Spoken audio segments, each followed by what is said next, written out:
Hi, welcome to Planetary Calendar. I am Ralph Diamikis and this is Lonnie Diamikis, and this is the forecast for June of 2018. And I will attempt to do an animated reading of Ralph's wonderful forecasting words. From the 1st through the 3rd, a series of good aspects promote whatever you want to accomplish. Be charming and energetic, and resistance will melt away. But conditions change quickly. That long void of course ending on the 5th with the Sun conjunct Mercury leads to the black box day on the 6th, which is challenging. Use that time to do the complicated, behind-the-scenes work. On the 12th, a fast Mercury enters Cancer, and then Leo on the 28th. That mercurial speed makes the pace of proposals, contracts, and written agreements accelerate. On the 13th, the new moon coincides with Venus entering dramatic, generous Leo. At this time, it is hard to tell who's in charge except for the underlying constriction from Saturn in practical, ambitious Capricorn. On the 14th, beware of problems with relationships. On the 18th, Neptune, an important financial planet, turns retrograde, adding to economic constrictions. On the 19th, the White Circle Day has an entrepreneurial phase. Discuss plans for the future. On the 21st, the summer solstice arrives, normally a great time for love, but Venus opposite Mars causes headbutting between the sexes. On the 26th, the Black Box Day is due to Mars turning retrograde in Aquarius. Mars will retrograde all the way back into Capricorn and then turns direct in late August. Mars doesn't do retrograde very well. Some people find this transit very frustrating, leading to outbursts or ulcers. The full moon on the 27th aligns the moon with Saturn, further compressing emotions. On the 28th, Mercury enters Leo, adding a flash of hope and fun to the end of the month. Nice. Very entertaining month, don't you think?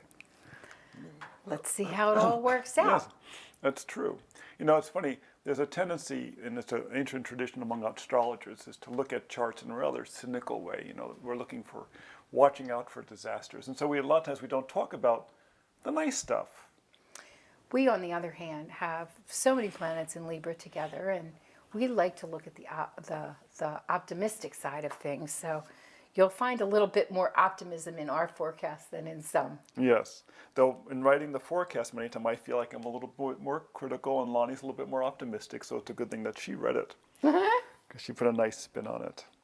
Now, one of the things I think that's interesting is I think that fast Mercury is a real player this month. Well, it was a fast Mercury in May as well, so he still, has all that speed and momentum that drove him through all the signs in May, and June is no exception. I mean, he's in his rulership, Gemini, up into the 12th, so the Sun and Mercury are both in Gemini, and when you have a planet in rulership, whoever else is in his sign with him tends to be kind of run. So Mercury's really running stuff early in the month, and he's moving fast. And I want to remind people, we bemoan Mercury retrograde when it's retrograde. So let's all be very thankful and vocal to Mercury, because he loves praise. Yes. and really commend him for being speedy and knowing what he's doing right now. You know, it's fun. We were at an astrological workshop not that long ago, and they were talking about the mythology of Mercury and saying that it was considered the only one of the gods who could travel both in the human outside world and in the deep underworld. Mercury was the only one that could travel back and forth, which has to do with, Mercury has a lot to do with the mind, with the intellect. And it's the intellect's ability to travel into many different aspects. I mean, you go into a library and you enter an entirely different world with every book you open up. Well, and think about Mercury, the element, it's movable, it fills any form, it takes all different kinds of shapes and everything, and that's a lot about what the mercurial energy is, whether it's in Gemini or it's in Virgo, is about, how can I show you that I can be like you, or I can be what you want me to be? And so that Mercury energy is a very important one, especially in days of lots of changes going on. Exactly, and Mercury, was known as Quicksilver.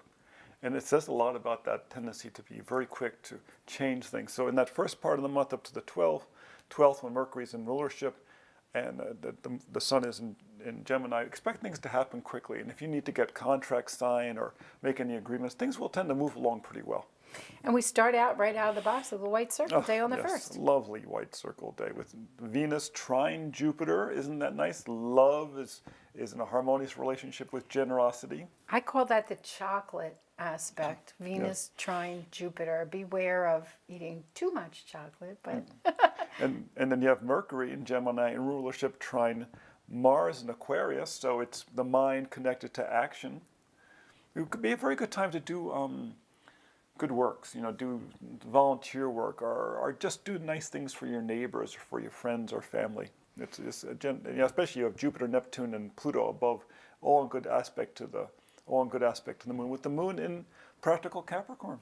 and don't worry, the void of course doesn't start until the evening, so that's time to after kick dinner. back. Yeah, exactly. Right. At 7:30 p.m. on the West Coast. So, and then on the 3rd, you have that long void of course that starts.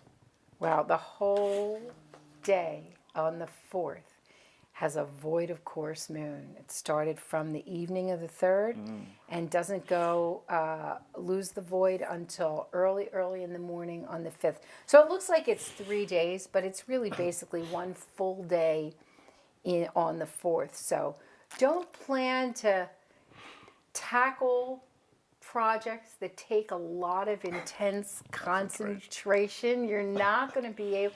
It's a better day for cleaning up little bits of this and little bits of that, or taking a day out of the office to go see people, or because that moon in Aquarius is about connecting with your market or your community. So Yeah. that'd be a better way to use the energy on that day than trying to get that big hairy project nailed down. Or go to a movie marathon. That would be a good way to do it too. Well, it is Monday, but we could turn it Monday Fun Day. Exactly. Well, it's interesting that the 1st, 2nd, and 3rd, there's just a whole series of nice trines. On the 2nd, there's the Venus trine Neptune. And on the 3rd, this is the Sun trine the Moon and the Sun parallel Mercury. Now realize that these aspects go before and after those dates. So resonating all the way around there, you have these nice aspects going on. Which is kind of nice because, whoa, on the 6th. Yeah, really. Oh my gosh. We've got all those squares going on the 6th. It's pretty obvious why that's a black box day. The void, of course, doesn't really factor into it very well. And it's kind of a shame because the moon is kind of playing nice with Venus, Jupiter, Neptune, Pluto.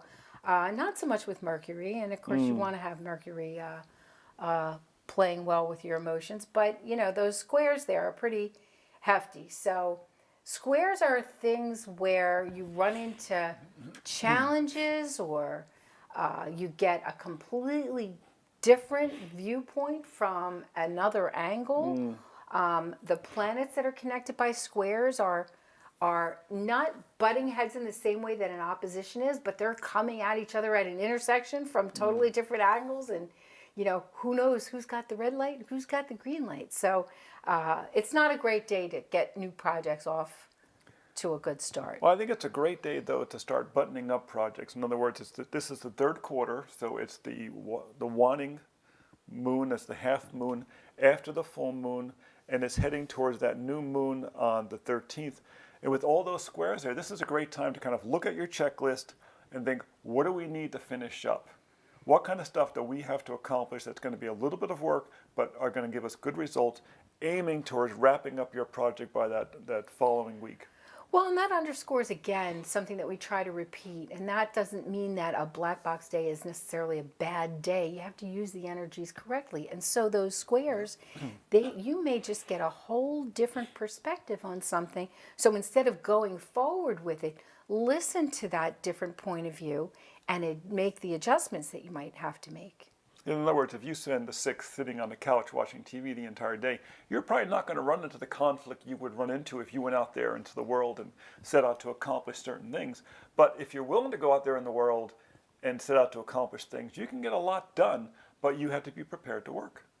And be flexible. It's not going to flow easily. You got to get in front of stuff and move it along and give it a push. That's why you get all those angles. It gives you a little leverage. So. The 9th is another one of those almost all day long void of courses, but it's contained on the 9th, which is a Saturday. So it's for most people, it's not a heavy duty work day for you. So you can chill out a little bit. There's not any real strong, heavy aspects going on there. Yeah. So. I think the next interesting thing is on the 12th and the 13th, when one day after the other, you have Mercury enters Cancer, and then on the 13th, you have Venus enters Leo. Whenever you have planets change sign quickly like that, there's always going to be some bumps, like little, speed bumps, like little bits of turbulence. In this case, Mercury is entering the sign of the moon, Cancer.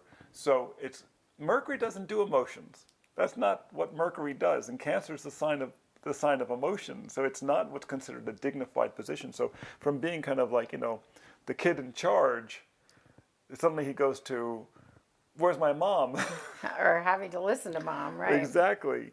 And then on the next day, Venus enters Leo. Now Venus has been in Cancer, a very gushy, comfy sign. And now it goes into Leo, the queen. Venus wants to put on her party dress. Exactly. Get out there. Right at the new moon, too, with a nice sextile between Mercury and Uranus. So expect little changes here and there. That's not going to be bad, especially on the 13th when the moon goes into Cancer. Now, that's late in the day, so you're going to really feel it on the 14th, coincidentally Flag Day, because moon will be in rulership at that point. The sun's in Gemini, but now we're at least past the new moon, so the energy's starting to build again. And that 13th with that turbulence and everything, I mean, if those nice aspects of the sun, the new moon and the Mercury sextile Uranus hadn't been there, we could well have made that a black box day because we've got another long void course. Yep. All the void, there's a tendency when the moon is void of course for a long period of time, it's because all the planets are in early parts of the sign. He's already met with every planet he's going to do. So that sets up a dynamic where you've got a bunch of long void of courses, just like the one on the 15th is an all-day one as well on a Friday. So that might be a long day, the long weekend. Choose a long weekend. Perfect description of void of course. You're not quite sure where you're going, and you kind of lost direction. That's what void of courses are, especially in certain signs. And this one, of course, in Gemini, is even more distracted. But then the two retrogrades coming up, I'm going to let you talk about them. But they, if you haven't shaken everything up already by the changing of the signs into signs where, the planets that are changing aren't necessarily in their strongest areas, but then we've got the retrogrades. So. Neptune turning retrograde. Now, Neptune's a big generational planet. It spends a long time in a sign. So when it changes sign, it's not like you feel, oh my God, Mercury went, your Neptune went retrograde, because you don't feel it personally. But it does speak to a shift in the economy. Neptune's a very important money planet, financial planet, because it has a lot to do with what we believe in. How many times do prices go up because we believe something is valuable, or prices go down because we believe it's less valuable? And I want to mention that when planets go retrograde, certain planets are known for being dynamic and sending their energy out in a very kind of dynamic way. Mercury, Mars, they're all externalized energy. So when they go retrograde, you really feel it, because it's like it's not just that you're going forward and you change direction, but you have to squeal on the brakes and go the other way. Whereas with a planet like Venus, for example, not too much of a problem when she goes retrograde, because it's an internalized energy to begin with. The same thing with Neptune. Number one, it's really far out, so you don't feel the energy that personally in the first place. And so when it goes retrograde, it's kind of a subtle slow down, go back, turn within, check again, but really doing the same things that it has been doing to begin with, Yep. On the 19th, we have Juneteenth, which is a wonderful holiday, which has Mercury trine Jupiter. And this is interesting because it's the smallest planet to the biggest planet. And it's about, that ability for our mind to work successfully with our aspirations.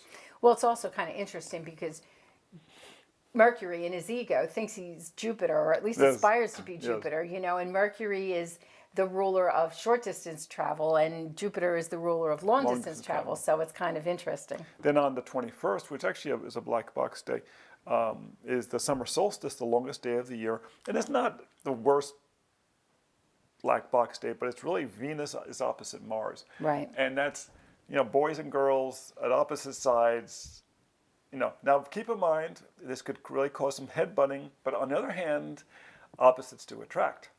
So There you go. in boys and girls, that's kind of the dynamic, or it doesn't have to be. It could be in the same sex. Might end up being a good beach day It could, after all. it could be, it depends on the other dynamics going on. And it is, after all, the sun is in Libra, which is one of the Venus-ruled signs. So, just saying. Now, on the 26th, Mars goes retrograde. And Mars really doesn't do retrograde well because it's such an externalized planet.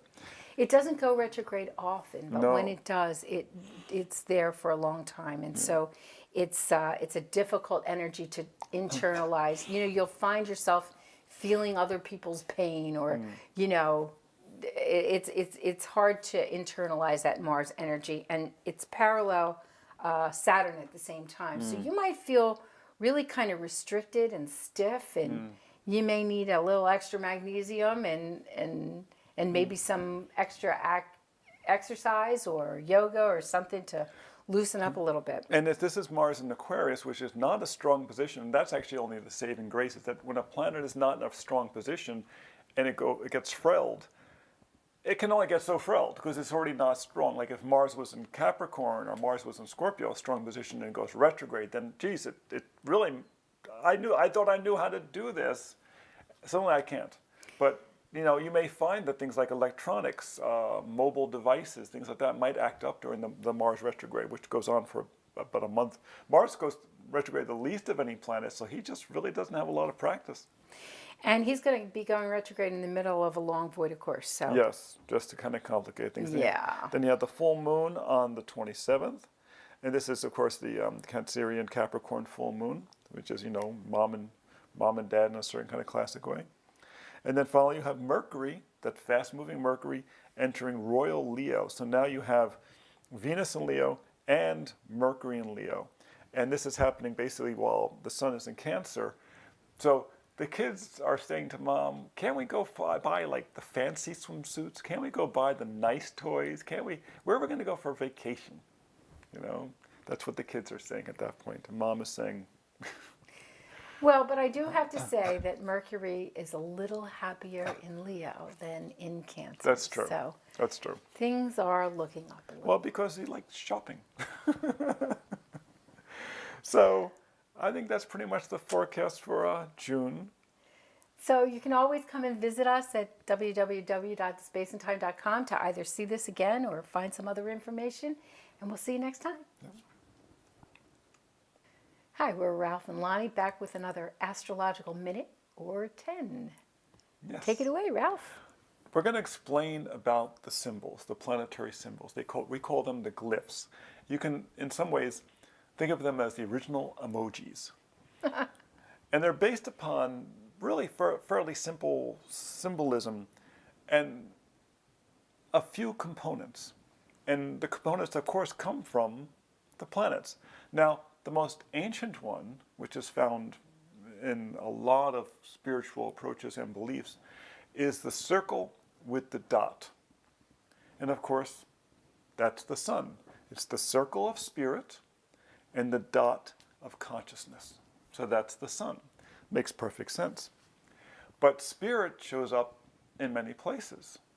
So, for instance, Mercury is the circle of spirit with the crescent of emotion above. Of course, the moon is the crescent of emotion, right? Exactly. And so the crescent of emotion is our flexibility on our emotional side, our emotional balance, our ability to give and take and to nurture and to be nurtured. And that's the crescent. In some ways you could think of it as the bowl. If you watch the lunations in the course of the month, the moon goes from the little crescent and it gets bigger and bigger and bigger and then shrinks again. And there's a certain point when it looks like a smile setting in the west. And that's like the crescent bowl. It can hold things. And the concept of the crescent moon is that it holds things. The moon holds things. That's why it's connected to water. And the cross at the bottom of the symbol of Mercury is the cross of density, of matter. Matter, right? Exactly. So those are the basic three parts of it: is the circle of spirit, the crescent of emotion, the cross of matter. In fact, the symbol for the earth, which is one that's not commonly known, is the circle of consciousness, but it has a cross Yes. of density inside of. Then we come up to Venus. Yes. So where Venus is the circle of spirit on top of the cross of matter, Mercury's based on matter too, but it's the circle of spirit with emotions above. But with Venus, it's spirit, grounded to earth. And then Mars. Here, the circle of spirit is below. And the cross of matter is above, turned into an arrow. With direction. With right? direction. So we often talk about how the Mars energy is an externalized energy, and you can see that from the symbology. And the height matters, because like in Mercury, for instance, the flexibility to other people, that's what matters the most. Mercury rules Virgo and Gemini, two of the mutable signs. And just like that, they're flexible. That flexibility is the most important thing over spirit, and the matter is the foundation. But with Venus, spirit matters most, above matter. With Mars, matter is above and spirit is below. Actually, a little bit to the side. A little bit to the yeah, side. Yeah, that's kind of interesting. And that symbolism of the arrow is an ancient tradition, of course, as well. And then you have Jupiter. Jupiter is the crescent of emotion sitting on the cross of matter. Jupiter rules Pisces and Sagittarius, the other two mutable signs. But instead of sitting above spirit, it's basically Jupiter's aligned next to. Aligned next to it. And the circle of spirit's not there. Why? The circle of spirit's associated with the sun. Jupiter is the prince. It's not the king, it's the prince. Jupiter is, the largest planet in the solar system. Another planetary glyph, the one for Saturn, also doesn't have the circle of spirit involved in it. Right. And that's the cross of matter above the crescent. So they're the reverse of each other. Jupiter is the crescent of emotion above matter, and Saturn is matter above the crescent of emotion. And Saturn oftentimes is about putting the practical things ahead of emotions. And in fact, if you take the glyph for Jupiter and turn it upside down, or do it the other way around with Saturn, you get a stylized glyph of the other one. Exactly. So they are very related to each other. Exactly. And this is part of the dynamic. Jupiter is about expansion and compassion. So, of course, people's emotions come first. Saturn is about ambition and accomplishment. So, of course, the practical matters are paramount. And it was always interesting that, Saturn is the most outer of the visible planets. And so it was like the wall of the city. It was the thing that protected us from the outer world. But it was also, it's symbolic of time. And, the way in which the body builds is actually tied to the Saturn cycles. And that was also part of the protection of life, that there is a time limit. So then we get to Uranus, which has a really larger cross of matter above a small circle of spirit. Right, exactly. And it's also stylized too, because it's stylized as an H. And that's for the person who discovered it, Herschel. But once again, it's matter above and then spirit below with the cross. But the spirit's there. And that's where the dynamic is different. Jupiter and Saturn do not have the circle. Uranus does. It has to do with when Uranus was discovered. It was the late 1700s, mid to late 1700s, where people started becoming aware of this. And it was during the movement for the American Revolution, for the French Revolution, for during the time of Bonaparte, when there was all this liberation going on throughout Europe. And it was also a very, very important time in terms of spiritual growth in society. And yet it was the spirit projecting up into matter. Well, that's the liberation of people. Then we have Neptune, and a lot of people think of Neptune, the symbol, as kind of Neptune's trident, god of the sea. But it really is made up of a cross of matter piercing through the crescent of emotion. And so when we associate Neptune with things like inspiration and divine guidance and things like that, you can kind of see that it's bringing sort of reality and structure through a veil of this emotion. And it's interesting too, because in this, stylized trident, the central, axis is as high as the top of the crescent. So it says, in my application, the practical is as important as the spiritual, as the emotional, but the emotional brackets it. And this is one of the things about Neptune in terms of how we see it affects people and affects society, has a lot to do with how we believe. What do we believe is important? What do we believe is valuable? Why do people spend a lot of money for certain things when you feel like the intrinsic value is not any dramatically different from something else? Why do we buy clothes that have a certain label when the knockoff is maybe as good? That's why we buy it, because of that belief in a certain brand or a certain image. Then we get to Pluto. Yes. I still call it one of my favorite planets. It's not a little planetoid. It hasn't been demoted anywhere. But there's a couple of symbols for Pluto, just as there are for a few other things. And the one that we use on the calendar is the one that is actually the initials of the person who discovered Pluto, Percival Lowell. Well, easy for me to say, right? Yeah. So it looks like a P superscripted over an L. But the symbol that we use more in our work is the one that has the circle of spirit suspended in a crescent of emotion being held up by the cross of matter. So there's actually a space between the crescent. This is actually the only glyph that's used for the planets that are multi-parted, where they're It's not not connected, right. And remember, this was discovered in the 30s and 40s, where people became aware of it at the time when there were dramatic work being done in science with atomic energy and such, and levitation and using magnets to lift things up, and this was a dramatic time, and so this was symbolic in part of these times in which science was becoming so powerful. But it's interesting that the circle of spirit was above. Right. But contained. In the emotions. And contained in that which matters to people. Yeah.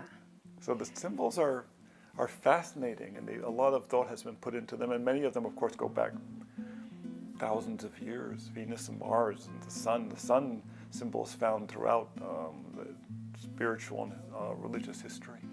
And of course, we use the symbol for Venus and Mars in daily life. Yes. And so as you get familiar with these symbols, maybe it's helpful for you to understand a little bit about what the deeper meaning of these symbols are, not just to, a random assignment to show what planet.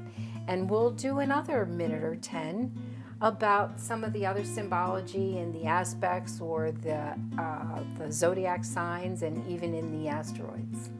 So come back and see us again here at Planetary Calendar. Bye-bye.